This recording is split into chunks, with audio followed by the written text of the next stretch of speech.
Paz do Senhor, vamos refletir sobre a palavra de Deus e hoje eu te convido a refletir no Evangelho de Lucas, capítulo 10, verso 38 a 42. Diz assim a palavra de Deus: Indo eles de caminho, entrou Jesus num povoado, e certa mulher chamada Marta hospedou-o na sua casa. Tinha ela uma irmã chamada Maria, e esta quedava-se sentada aos pés do Senhor a ouvir-lhes os ensinamentos. Marta agitava-se de um lado para o outro, ocupada em muitos serviços. Então se aproximou de Jesus e disse: Senhor, não te importas de que minha irmã tenha deixado que eu fique a servir sozinha? Ordena-lhe, pois, que venha ajudar-me. Respondeu-lhe o Senhor: Marta, Marta, andas inquieta e te preocupas com muitas coisas. Entretanto, pouco é necessário, ou mesmo uma só coisa. Maria, pois, escolheu a boa parte, e esta não lhe será tirada. Imagine Jesus caminhando com os discípulos quando ele avista um povoado qualquer, um povoado cujo nome sequer é citado, e ele resolve entrar. Por que Jesus não seguiu a rota prevista com seus discípulos? Por que ele entrou nesse povoado aparentemente irrelevante, cujo nome sequer é citado? A gente sabe que Jesus, quando vai a um lugar, sempre tem um objetivo. E eu quero que você pense, qual seria o objetivo de Jesus ao entrar nesse povoado? Qual era? Seguindo o texto, nós vemos que nesse povoado, tinha uma casa de uma mulher chamada Marta, no qual habitava também sua irmã chamada Maria, e elas logo identificaram em seu coração que estavam de frente para o Senhor. Reconheceram o senhorio de Jesus Cristo, o convidaram para ficar na casa de Marta, onde também morava a irmã Maria. Porém, elas reagem, embora reconhecessem o senhorio de Jesus, de forma diferente a esse Senhor. Nós podemos perceber que as atitudes delas refletem dois tipos de atitude padrão em nós até hoje, no ser humano, também no cristão até hoje. Então vamos refletir melhor sobre isso também nessa passagem bíblica. Vamos começar com a Marta. Marta era uma mulher privilegiada de sua época. Ela tinha uma casa, ela tinha uma boa condição financeira, assim como toda a família. Tanto é que mais tarde Maria, sua irmã, nós vemos lá em João capítulo 12, verso 1 a 3, derrama sobre os pés de Cristo um unguento puro e muito caro. Você pode ler na sua Bíblia em João 12, 1 a 3. Marta era uma boa anfitriã. Era do tipo que gostava de agradar os visitantes.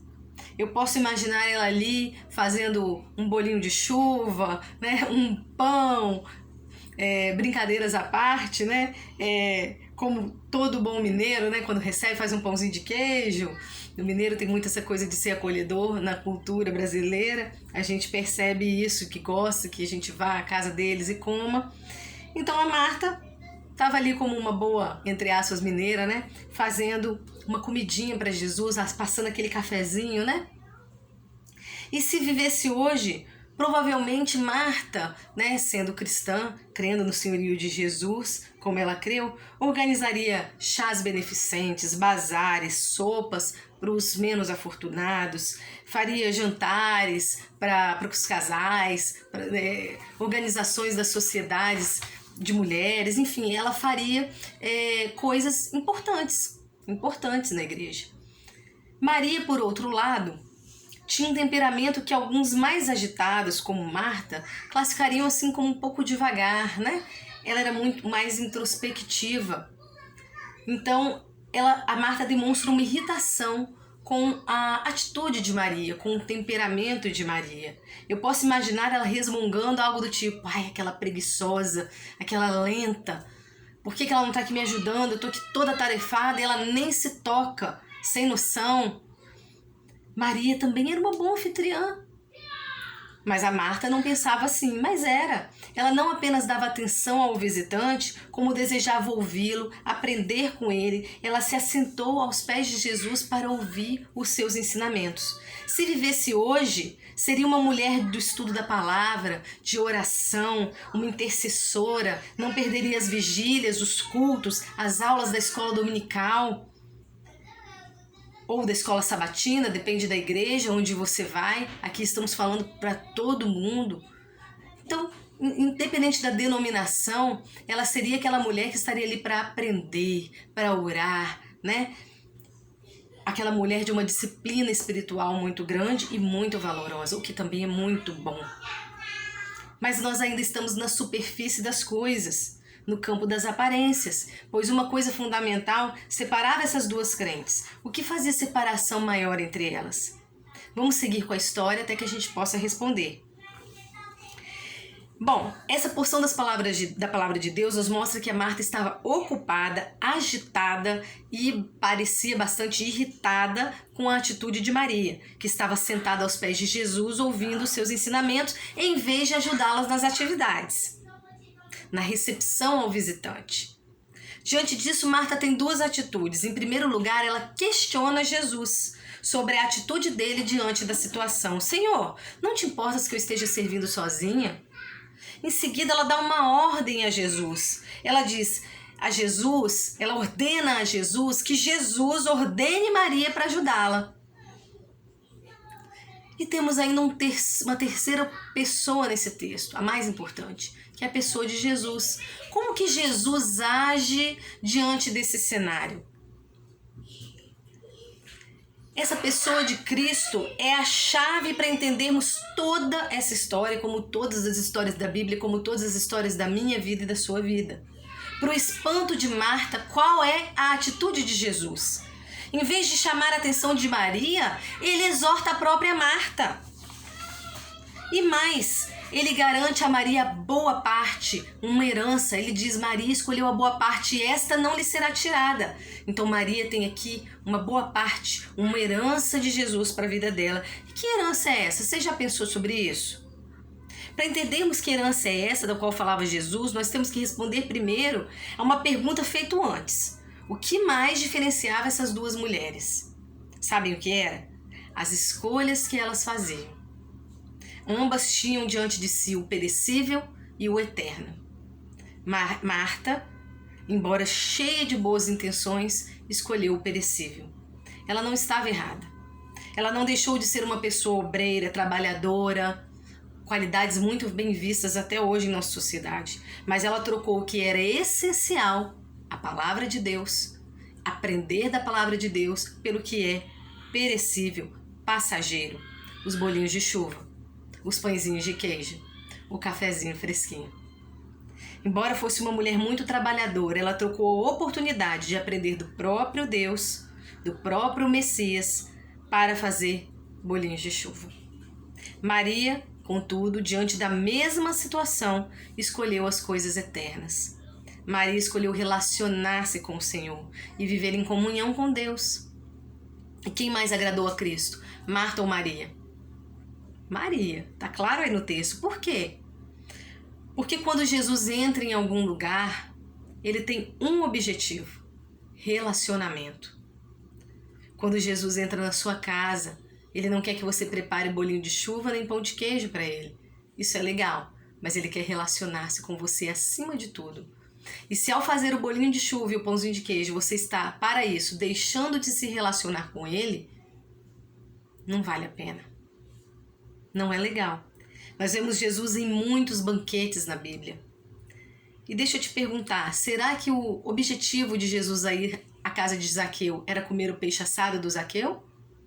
Não, era relacionar-se com Zaqueu. E isso se repete em todos os lugares onde Jesus entra. Em lugares com destaque, em lugares cujo nome não é citado, como esse em que Marta e Maria moravam. O objetivo ao sentar-se à mesa com alguém, com pecadores, e ele era criticado por isso, era relacionar-se, era ensinar, era guiar a vida eterna. Porque se possa uma coisa fundamental do ministério de Cristo é a reconciliação. Diz lá em 2 Coríntios, capítulo 5, verso 19.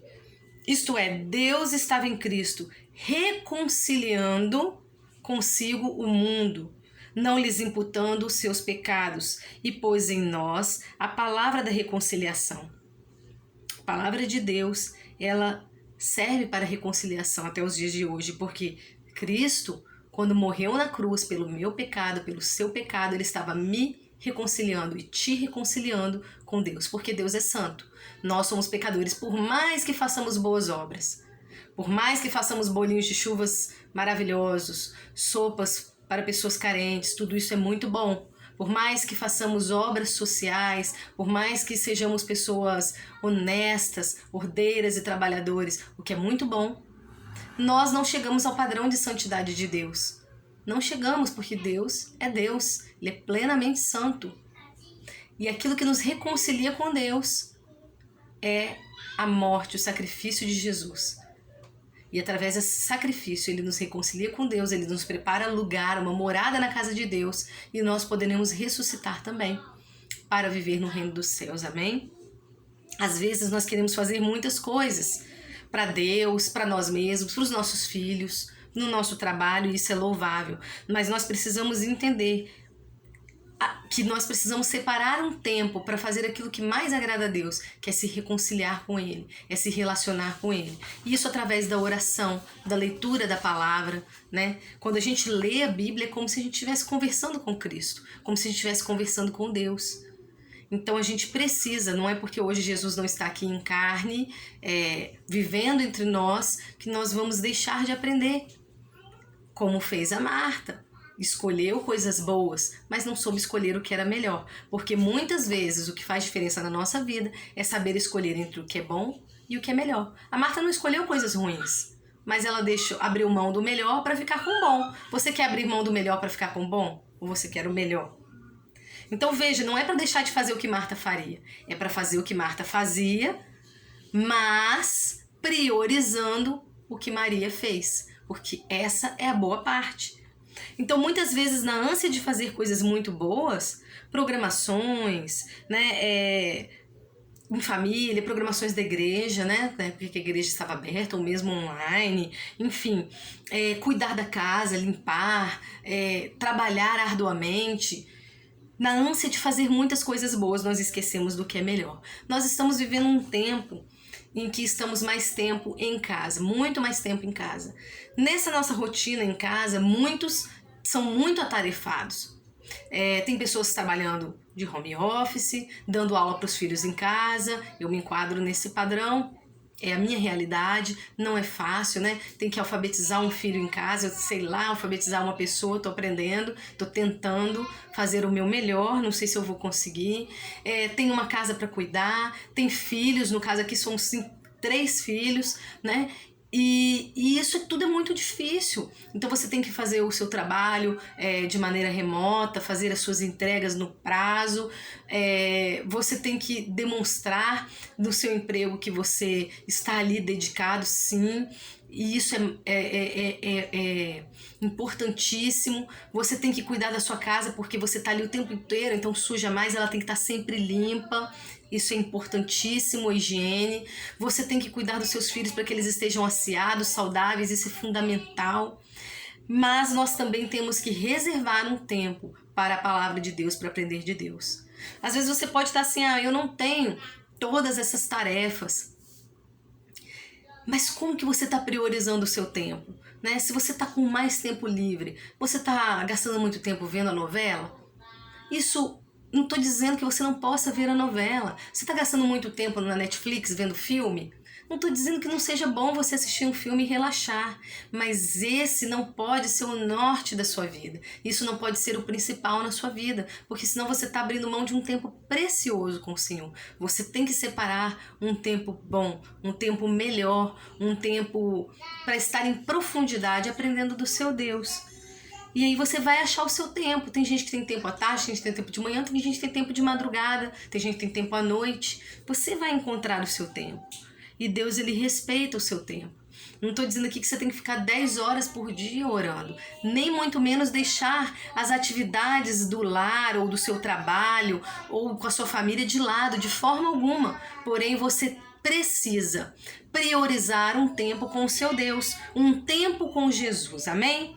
Então a palavra de Deus diz que se não vivemos em comunhão, em amor com o nosso próximo, com Deus, né? Com o nosso próximo, nós não podemos estar em comunhão com Deus, que nós não vemos. Nosso próximo a gente vê. Então, mesmo que você esteja distante fisicamente do seu próximo, você pode e deve estar perto espiritualmente, estar perto em oração, fazer uma ligação, passar um WhatsApp para o seu próximo, para o seu amigo, para o seu vizinho, para o seu colega de trabalho que ainda não conhece o Senhor, para o irmão da igreja que está precisando de um alô, certo? Então perceba que o relacionamento e a comunhão é a dimensão prática do amor. Se alguém diz eu amo a Deus e odeia o seu irmão, é mentiroso, pois quem não ama ao seu irmão ao qual viu, como pode amar a Deus a quem não viu? Então vamos nos relacionar também uns com os outros, mesmo que à distância, né? Estar junto é mais do que estar perto, né? Essa frase aí tem circulado.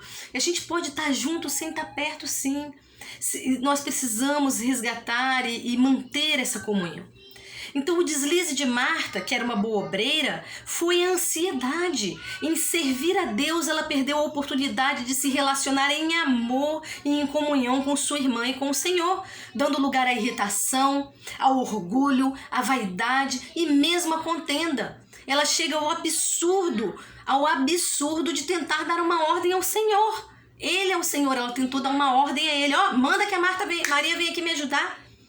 Então Marta estava se achando tão boa serva de Deus, tão vaidosa das suas obras, que chega ao cúmulo de tentar dar uma ordem a Deus para que ele mandasse Maria e ajudá-la. Quantas vezes queremos exaltar nosso serviço na igreja, em casa, nos comparando uns com os outros. Eu faço mais que o meu marido, eu faço mais que o outro irmão lá na igreja. Quando a gente estava congregando, eu faço mais do que todo mundo. Deus aprecia muito o nosso serviço, a nossa dedicação à família, ao lar, ao trabalho, à igreja. Mas Jesus não deve ter recusado o bolinho de chuva com o café da Marta. Mas, mais do que esse serviço, ele queria e ele quer e ele aprecia o amor, a comunhão entre as pessoas, que reflete também a comunhão com ele. É claro que ele não se agradou da Marta estar tão irritada com a Maria. Serviço sim, mas sempre com amor, motivado pelo amor por Deus, pelas pessoas, sem perder a dimensão da essência do cristianismo. Então a gente percebe que no fim das contas tudo tem a ver com as nossas escolhas, como eu já disse. E a escolha não se resume entre escolher entre o mal e o bem. Nada aqui é ruim, nada aqui é mal. A Marta não fez o mal, muito menos a Maria. Mas a escolha às vezes é entre o que é bom e o que é melhor. Certo? Nós temos que aprender aquilo que é essencial. Aprender aquilo que Deus mais quer de mim e de você. E devemos lembrar também que as nossas escolhas, cada uma delas tem consequências. O que Maria escolheu não lhe será tirado porque ela escolheu o que é eterno. Ela escolheu o amor, ela escolheu o próprio Deus. E quem faz essas escolhas ganha e herda a vida eterna. A herança de Maria que não lhe será tirada é a vida eterna, doada por Jesus através da verdadeira fé, da verdadeira comunhão com Ele. A herança de Maria é a fé, porque a fé vem pelo ouvir e pelo ouvir da palavra de Deus, e ela estava ali ouvindo a palavra de Deus. E a fé conduz à salvação, à vida eterna. Entendam como é um raciocínio lógico? Ela ouve a palavra de Deus, ela aprende, ela introjeta no seu coração. Aquilo aumenta, leva ela a ter fé. E a fé leva ela à salvação, à vida eterna. Então essa é a boa parte. Nós devemos nos preocupar com a nossa vida eterna. Isso é o melhor. Sem deixar de lado as coisas perecíveis e importantes, as que são importantes. Então veja, ver novela não é uma prioridade na sua vida nem na minha vida, se você está com mais tempo agora, tá? Cuidar de casa, sim, da família, fundamental, importantíssimo, mas não podemos deixar de lado o estudo da palavra de Deus. Não é porque hoje não temos uma igreja onde ir, porque estamos, com as igrejas fechadas devido à pandemia, que nós devemos deixar de ouvir a palavra de Deus, de refletir na palavra de Deus, de orar, de jejuar, de buscar o nosso Deus. Agora é hora, mais do que nunca, de buscar a Deus e entender qual é a sua vontade. Nós estamos caminhando, nós estamos vivendo, na minha opinião, o princípio das dores. Está sendo um terreno preparado para o fim dos tempos. Posso dizer que é amanhã, daqui a um ano, daqui a 3 meses, daqui a 10 anos, 20, 30, não sei. Jesus disse que só o Pai sabe o tempo dele voltar, mas a gente sabe que Jesus voltará e que esse tempo se aproxima porque Jesus mesmo ensinou. Olha, quando vocês começarem a ver os sinais dos tempos, vocês observem, ergam a sua cabeça, é chegada a sua redenção. Né? Então, quando a gente vê assim que as folhas estão caindo, a gente sabe que é outono. Quando a gente vê que tá ficando frio, a gente sabe que tá chegando o inverno. Tá muito calor, tá chegando o verão. Quando a gente sabe quando é o sol de meio-dia, quando é o sol do amanhecer e do entardecer. Então, assim como a gente olha para a natureza, identifica os sinais dos tempos naturais, a gente tem que olhar para os eventos desse mundo e entender os sinais dos tempos da volta de Cristo. Os sinais dos tempos do juízo final. Então eu repito, mais do que nunca é tempo de aprender de Deus e de fazer a vontade de Deus, entender qual é a vontade dele para minha vida e para sua vida e fazer essa vontade. É tempo de santificação, de arrependimento. Porque o cenário está sendo preparado. Quando a gente lê Apocalipse, eu não vou entrar muito nesse detalhe, estuda Apocalipse, a gente vê que tem todo um cenário para a volta de Jesus. Um cenário que antecede a volta de Jesus, que ele é marcado por catástrofes naturais, por guerras, por epidemias, por terremotos, né, que se enquadram em catástrofes naturais. Fala-se mesmo de homens desmaiando pelo bramido das ondas. É tanta coisa que vai acontecer e a gente vê que as coisas estão acontecendo rapidamente, né? A gente já tem aí vários sinais da natureza, do esgotamento dos recursos naturais. Tudo isso está predito na Bíblia. A gente tem epidemias, não preciso citar. A gente tem rumores de guerras, como diz a Bíblia, guerras e rumores de guerra. E tudo isso prepara o palco para o Apocalipse, né? E se você estudar Apocalipse, você vai ver que para a vinda de um falso Messias Salvador, porque a situação de fome, como diz em Apocalipse, né, de problemas, como diz nos livros, e Jesus mesmo quando fala sobre isso no Novo Testamento também, vão ser tantos problemas que vai vir uma pessoa para salvar a pátria, vamos dizer assim, um grande líder político, né, que vai aparar muitas arestas, e a gente tem que estar atento a isso. A gente tem que estar atento aos sinais dos tempos. É tempo de se arrepender.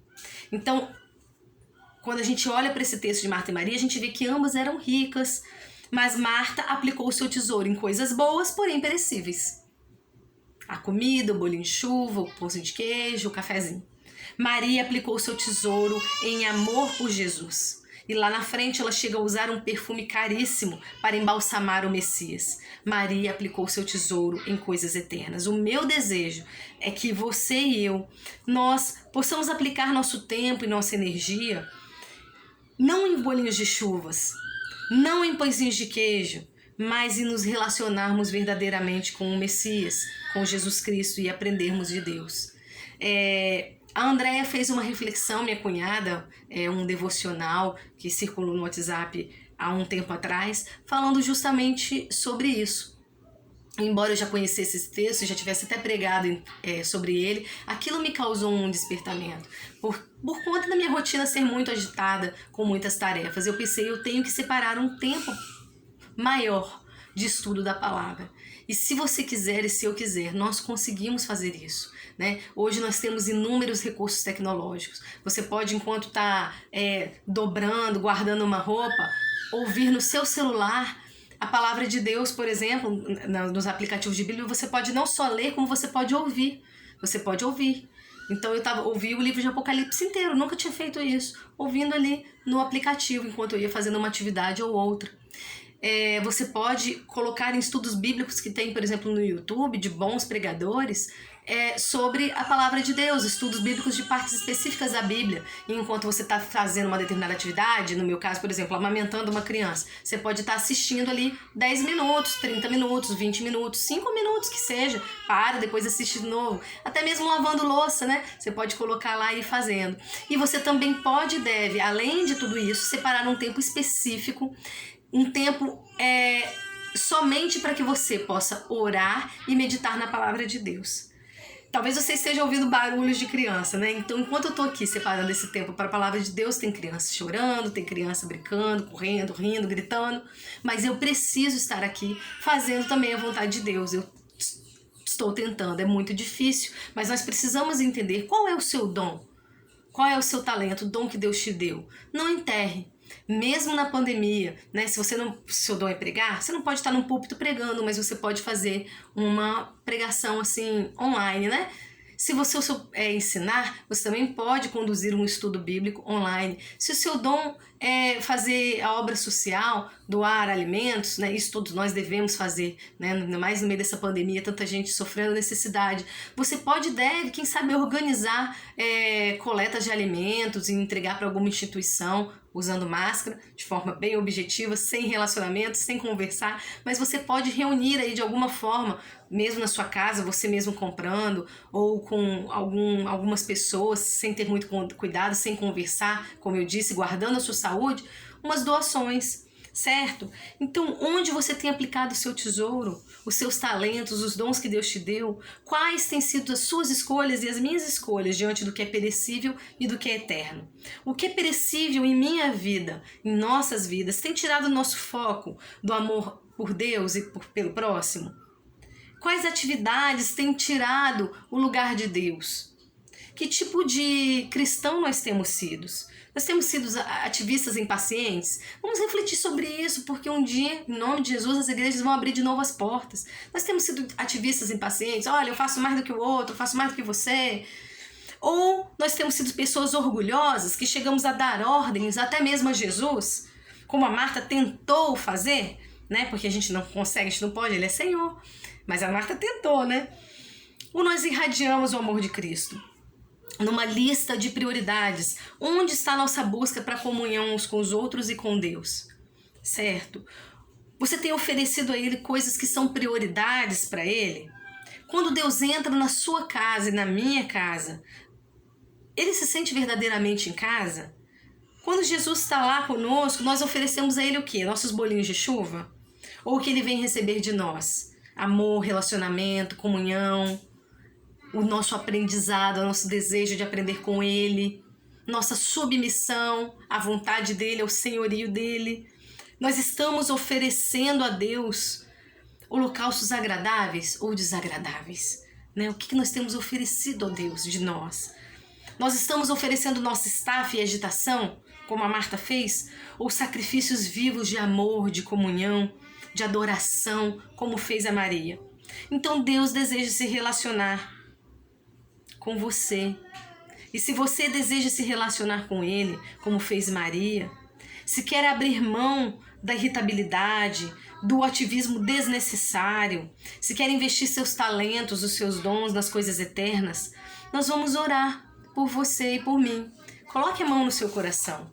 Como eu disse, eu repito, tudo que você faz, eu tenho certeza que muitas coisas que você faz, que eu faço nessa nossa vida agitada, elas são boas, mas não precisa ser tão agitada, né? Não precisa não ter um tempo para Deus. Tem que ter um tempo para Deus. Você pode, dentro da sua rotina super agitada, e olha, eu sei do que eu estou falando quando eu digo de uma rotina agitada, meu marido também, né? Você pode imaginar aí 3 crianças trabalhando fora, agora dentro de casa, com uma casa para cuidar, com criança que espalha brinquedo, que come biscoito, farelo derruba.